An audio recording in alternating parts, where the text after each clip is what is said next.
Estamos en el Jardín de la Paz, un libro especialmente para varones, para los esposos, para los caballeros que anhelan desarrollar mayor masculinidad conforme a esa sabiduría judía que estamos filtrando con base o que estamos generando un filtro con base en las palabras del Mesías, de los personajes, los profetas y los hechos de los apóstoles. ¿De acuerdo?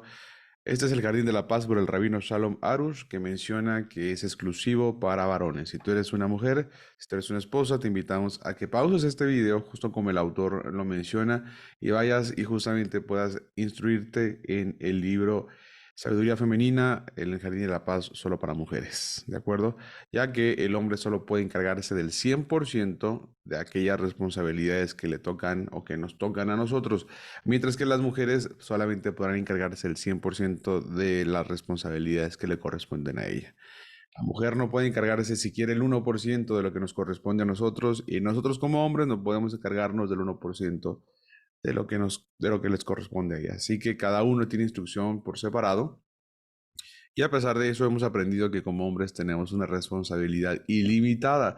Y es justamente lo que hemos estado ejercitando y trabajando durante todo este libro, hasta ahora que hemos terminado el capítulo 7 y empezamos entonces el capítulo número 8. ¿De acuerdo? El libro dice así, capítulo 8, hacia un hogar feliz.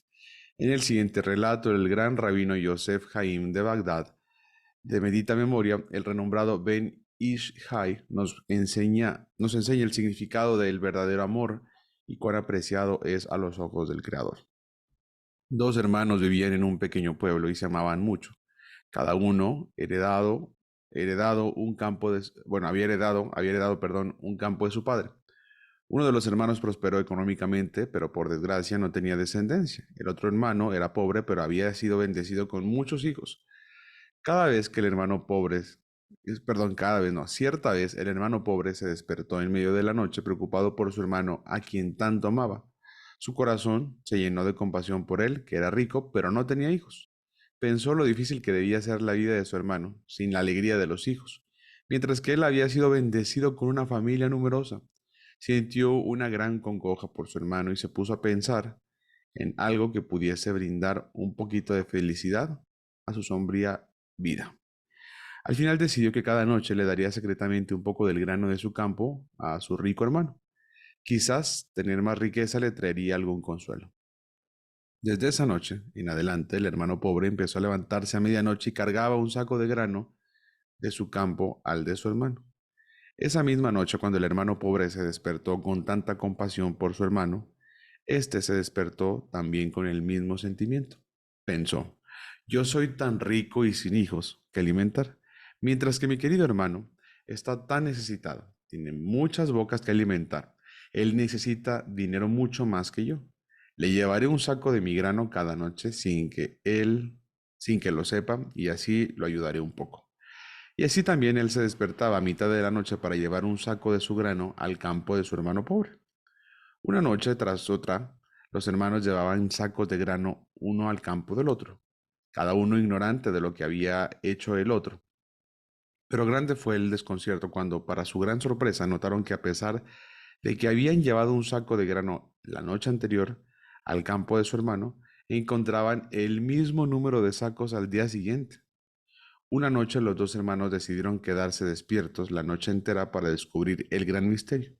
Y así a medianoche se encontraron en el campo y finalmente entendieron el misterio del grano que nunca disminuía.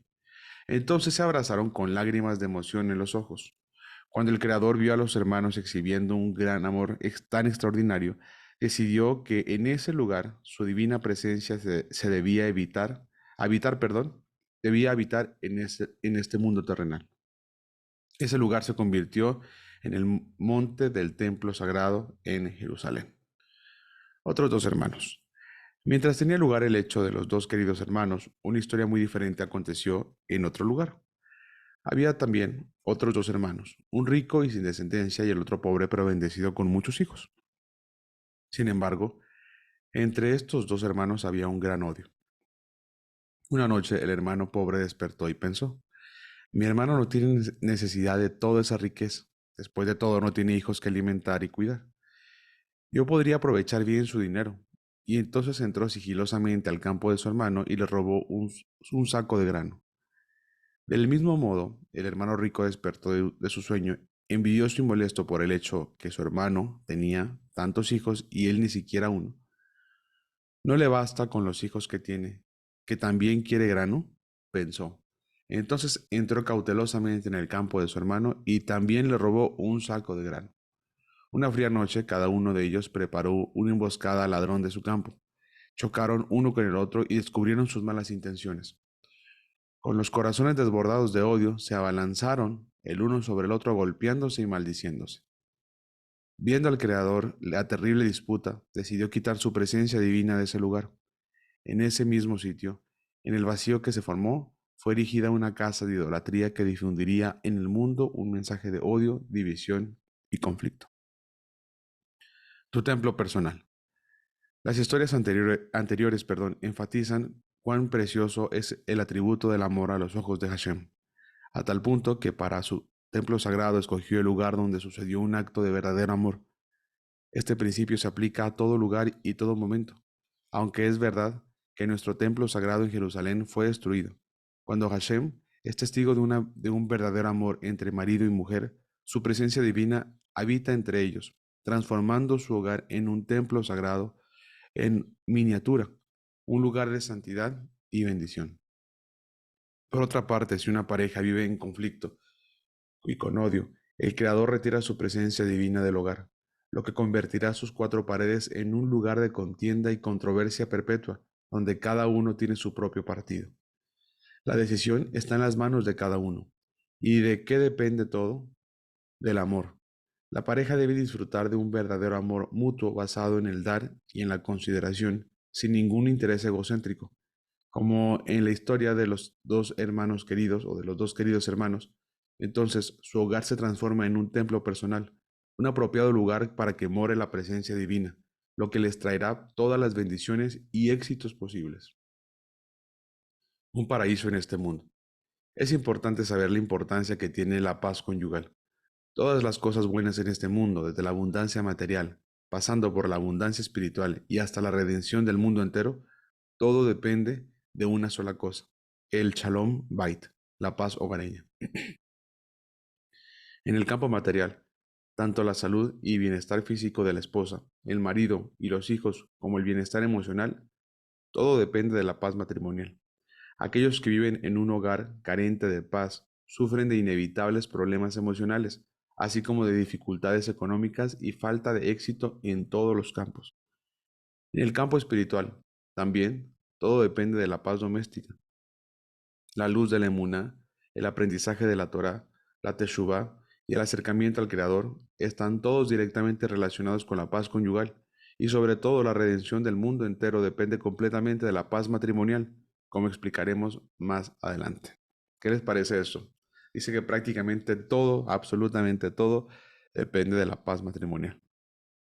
Entonces ahí está el examen, ahí está el conflicto, ahí está la necesidad, ahí está la intención, ahí está el objetivo, el propósito. Se supone que ahí está todo. Dice la importancia de la guía matrimonial.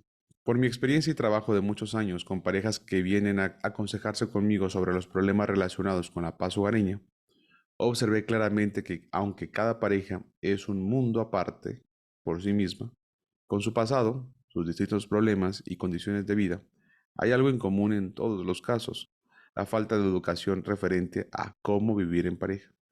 Hay muchos que nunca recibieron educación alguna sobre la paz en el hogar, y muchos otros que sí la recibieron, pero no correctamente. Es evidente que las parejas no tienen dificultades de paz doméstica porque son malas personas que deseen lastimarse. Seguramente desean alegrar una a la otra y vivir con amor y armonía. Entonces, ¿qué es lo que les falta? Simplemente no aprendieron a vivir juntos. Existen varias razones que impiden al hombre buscar y recibir una guía matrimonial. Hay quienes piensan que el matrimonio es algo simple para el cual no necesita educación alguna. Ellos dicen que hay que aprender. Ellos dicen que hay que aprender. ¿Acaso mis padres recibieron alguna guía sobre la paz conyugal? ¿Acaso yo no soy lo suficientemente inteligente que necesite que me expliquen cómo vivir con una mujer? Tal como todos se casan, se arreglan y aprenden a vivir juntos, también yo aprenderé. Si el marido debiera vivir con otro hombre, este argumento sería sensato, pues un hombre normal no necesita orientación para vivir en paz con otro amigo. Pero ya que se trata de vivir con una mujer que en toda su esencia difiere del hombre, una buena guía es obligatoria. Hay que saber que existen en efecto diferencias enormes entre el hombre y la mujer, que son pocos los que comprenden hasta qué punto son extremas. Su mala inclinación, su forma de pensar y su sensibilidad son completamente diferentes en ambos y por lo tanto requiere un estudio profundo. Si los maridos reflexionaran profundamente sobre la diferencia considerable que existe en la constitución mental y espiritual entre hombre y mujer, verían hasta qué punto del alma de la mujer es diferente y ciertamente buscarían, con todas sus fuerzas, a alguien que les orientara cómo vivir con una mujer. Por consiguiente, la paz conyugal no es algo que viene naturalmente ni depende de la inteligencia del hombre, sino solo del estudio. Nadie espera ser médico sin haber estudiado muchos años en la facultad de medicina. Cada uno entiende que sin el estudio apropiado tendrá muy poco conocimiento de medicina y no lo atribuirá a su falta de inteligencia. Así también en la vida matrimonial. La falta de conocimiento, escucha esto, no está relacionada con la inteligencia, sino con la falta del estudio apropiado. Además, más allá de la cuestión de las diferencias fundamentales entre hombre y mujer, el marco matrimonial incluye una serie de preceptos que deben ser aprendidos a fondo, como todas las otras leyes de la Torá. Por ejemplo, se sabe que para cumplir el precepto de colocarse los tefilín, se necesita una guía, cómo colocarlos, cuándo, etcétera. Incluso si el hombre judío comparara los mejores tefilín, aquí no, perdón, que comprara los mejores tefilín que se puedan conseguir y luego los pone sobre la frente y no donde empieza, perdón, a crecer el pelo, como a menudo muchos lo hacen y se equivocan, no cumple con el precepto y todo su esfuerzo es en vano. De hecho, el precepto de colocarse los tefilín es uno de los más fáciles de cumplir, mucho más fácil que los conceptos o preceptos relacionados con el matrimonio, que abarcan numerosas leyes y detalles, que mucho dependen de hecho de las intenciones del corazón, como atención, entendimiento, humildad, amor, dadivosidad, compasión. Está bien claro que para cumplir todo correctamente se necesita mucho estudio, orientación, plegarias y ayuda divina. Las disciplinas de la Torah. Hay grandes estudiosos de la Torá y hasta rabinos importantes que son expertos en diferentes disciplinas de la Torá que no comprenden por qué necesitan ser guiados en su vida matrimonial. Tanto más, dice tanto más por rabinos menos importantes que ellos en estudio y análisis y conocimientos de la Torá.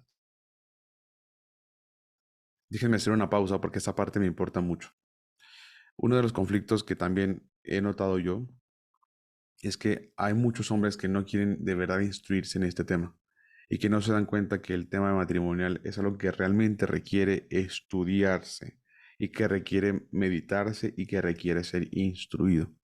Lo que está diciendo el autor es que en definitivo, si hay preceptos que se requieren estudiar, en definitivo también el matrimonio se requiere estudiar, que es algo mucho más complejo que sencillamente ponerse los tefilín. ¿De acuerdo? De forma que se requiere ser humilde para aceptar la instrucción, que justamente es la que estamos hablando acá, la guía matrimonial. Dice que justamente esto es necesario porque todo depende de la paz en el hogar. Entonces, si todo dependiera de la paz en el hogar, en definitivo, o si todo depende de la paz en el hogar, en definitivo, es necesario tomar en cuenta la oportunidad que tenemos para poder tratarnos en la parte matrimonial. Esta sala debería estar llena de hombres, esta sala debería estar llena de caballeros que anhelan paz en el hogar y que batallan para leer de forma autónoma este libro. Entonces, bendito Dios que nos da la oportunidad de estar reunidos, los que estamos aquí, con tal de poder seguir tratando estos temas muy puntuales. Y esto me gusta mucho, que es la parte de expertos en diferentes disciplinas de la Torah. Yo he notado y hay predicadores que tienen grandes estudios con respecto, por ejemplo, al templo de Salomón. Hay gente que tiene estudios especialmente hechos con respecto a la divinidad del Mesías. Hay gente que tiene como esta especialidad de hablar en ciertos temas de la Torá o de la instrucción, pero en muchas ocasiones no tienen paz en el hogar. Y está diciendo acá, hay mucha gente que batalla para que a pesar de que son instructores de la Torá o de la palabra, reciban instrucción matrimonial. Y dice, necesitan también ellos recibirlo.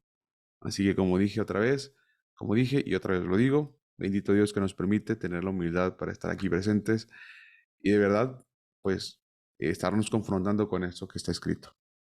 Dice, la respuesta a estos eruditos que no aceptan la instrucción está en las palabras del gran sabio Ben Soma.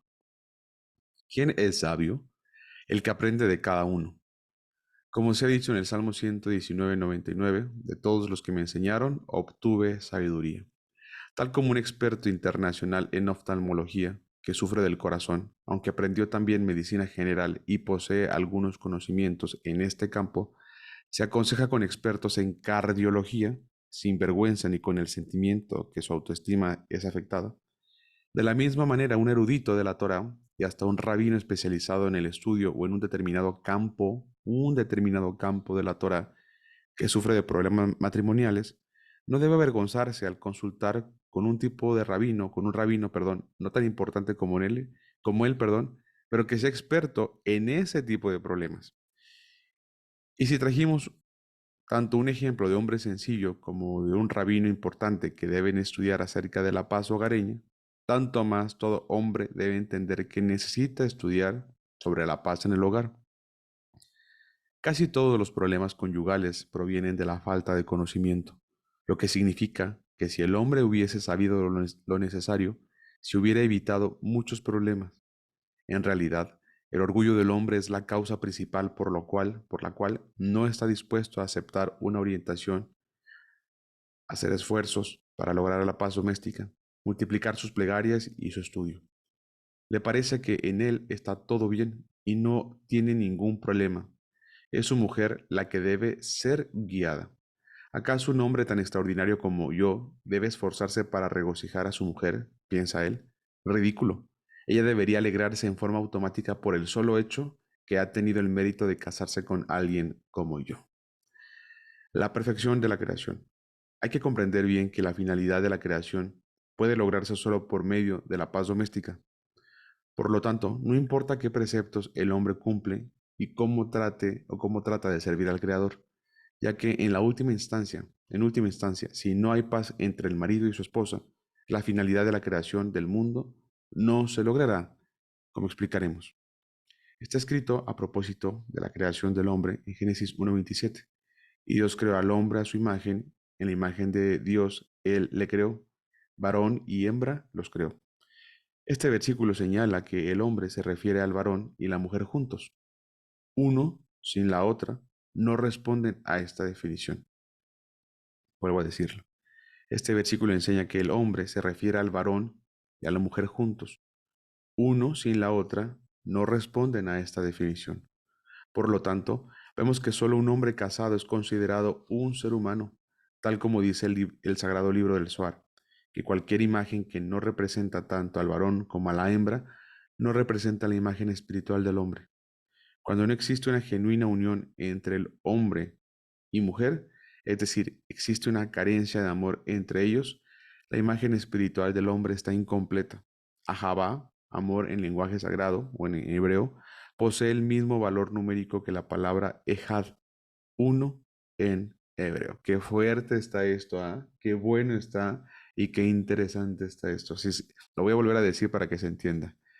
Otra vez está diciendo que cuando el versículo de Génesis 1:27, cuando dice que creó al hombre a su imagen, ¿de acuerdo? Y dice, varón y hembra los creó, enseña que la palabra hombre encierra, perdón, o se refiere al varón y a la mujer juntos, literalmente juntos. Y la palabra amor en hebreo tiene el mismo valor numérico que la palabra ejad. Y la palabra ejad significa uno, unidad. Entonces hace referencia perfectamente a que el hombre sin la esposa no tiene la imagen de Dios completa y la esposa sin el hombre o el esposo no tiene la imagen completa, no refleja la imagen completa del Señor. ¿Qué les parece eso, Esto nos enseña una ley básica de la espiritualidad. Donde quiera que no se encuentre el amor y la unidad entre el hombre y su esposa, Dios Todopoderoso no mora allí. Entonces, aunque una persona sea realmente piadosa, si está en un lugar donde no hay unidad en la pareja, Hashem tampoco se encuentra allí. El Midrash dice que el hombre no debería estar sin esposa y una mujer no debería estar sin marido y los dos no deberían estar sin el Creador. Aprendamos que un hombre sin esposa no es nada, tanto como una mujer sin marido no es nada, y los dos juntos sin Hashem, sin Dios, tampoco son nada. La paz matrimonial, dice, sin la paz matrimonial ellos no merecen la Shejina o la presencia divina en su hogar. Escucha esto, sin paz matrimonial no hay presencia divina según el autor, pues solo con ella pueden ser considerados un ser humano, humano por supuesto completo. La presencia divina solo mora en una casa donde hay paz y armonía entre los miembros de la pareja. De las pocas fuentes que hemos presentado aquí, podemos al menos comenzar a entender por qué la creación no puede alcanzar su verdadera finalidad cuando hay cercanía de paz matrimonial. Cuando hay cercanía, no, perdón, cuando hay carencia de paz matrimonial. Hashem requiere que construyamos un hogar en el cual la presencia divina puede, pueda morar en este bajo mundo material. Pero si el marido y su esposa viven entre peleas y disputas sin una auténtica unidad, el Creador no tiene dónde hacer morar su presencia. Como tal, el objetivo de la creación no se cumple. ¿Qué les parece eso, Está muy bueno esto. Dice, no es bueno que el hombre esté solo. Génesis 2:18. Un hombre que no está dispuesto a casarse ciertamente no cumple la finalidad de la creación y tampoco puede llegar a su perfección personal, ya que la presencia divina reina solo allí donde se encuentra la paz entre hombre y esposa. Por lo tanto, el soltero, por más piadoso que sea, no puede hacer morar la presencia divina en el mundo. Y esta es la razón por la cual los grandes justos que enviudaron en su vejez volvieron a casarse lo más pronto posible, aunque no tenían la necesidad de hacerlo con respecto a su perfección personal. Cuando el rabí Nachman de Breslev perdió a su primera esposa, declaró que si no fuera por vergüenza, se volvería a casar, incluso un mes después de su fallecimiento, pues debido a que está escrito en Génesis 2:18, no es bueno que el hombre esté solo. Quería reducir de sí mismo lo más rápido posible el tiempo de considerarse no bueno a los ojos del Creador. Pero es importante saber, aún después que el hombre se casa, no cumple con el propósito de la creación hasta que logra la paz en su hogar.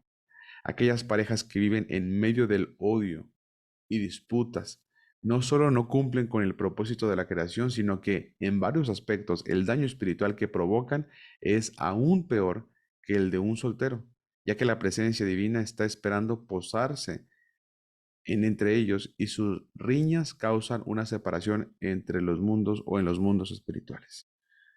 Solo cuando el hombre se casa y goza de una auténtica paz doméstica, que no se expresa en un civilizado alto de fuego, sino en el amor verdadero y una unión absoluta con su mujer, el mundo puede alcanzar su finalidad. El Creador quiere entonces residir entre ellos y, a través de la paz y el amor, tal como la historia de aquellos hermanos que contamos al principio del capítulo, la pareja entonces atrae la presencia divina a nuestro mundo físico, lo que produce una abundancia de bendiciones por todas partes. La conclusión que se deriva hasta aquí es que cada uno debe aprender a trabajar sobre la paz doméstica. Hasta aquel que cree que vive en armonía conyugal debe saber que todavía, no sabe lo que esto significa. La verdadera paz conyugal no es un alto al fuego, ni un acuerdo de paz. La paz doméstica significa una unión absoluta y amor.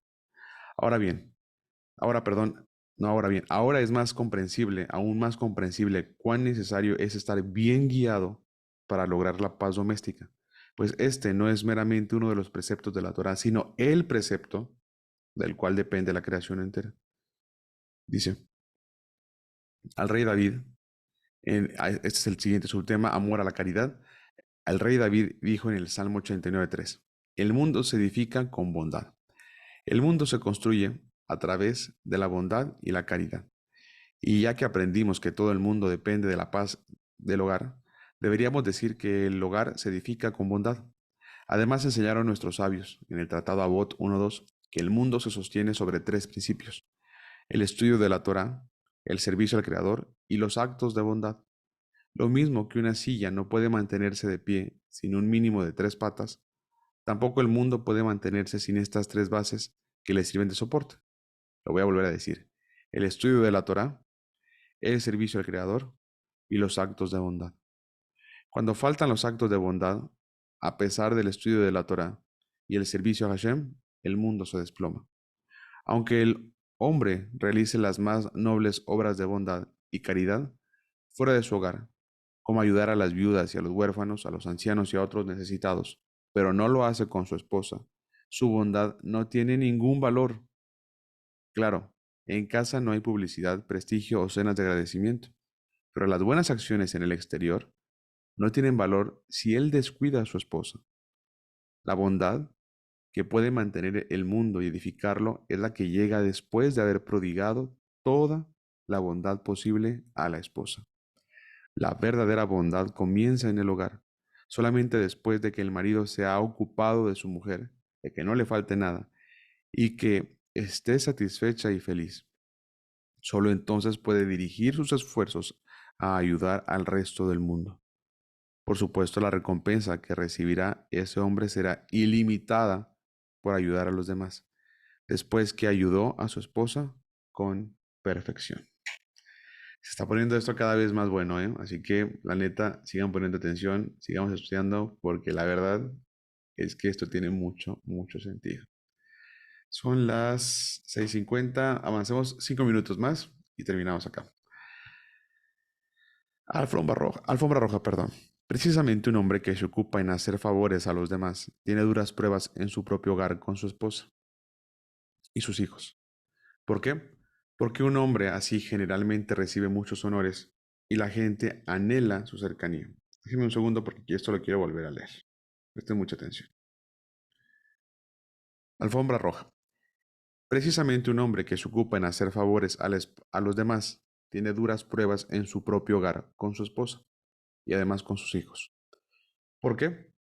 Porque un hombre así generalmente recibe muchos honores y la gente anhela su cercanía, hasta tener la sensación que el mundo se apoya en él.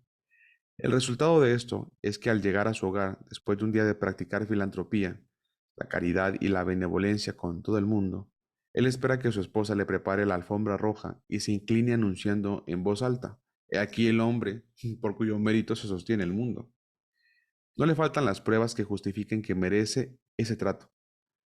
Es decir, cree y podría así defender que él merece que lo traten así. En efecto, después de todo, todos los demás reconocen su importancia y le honran. ¿Cuánto más entonces debería su mujer honrarle, respetarle y agradecerle a Dios mismo que la gratificó con un marido como él? Pero cuando este bienhechor vuelve a su casa, percibe que no solo su mujer no le honra, sino que además ella lo colma de reproches y de quejas.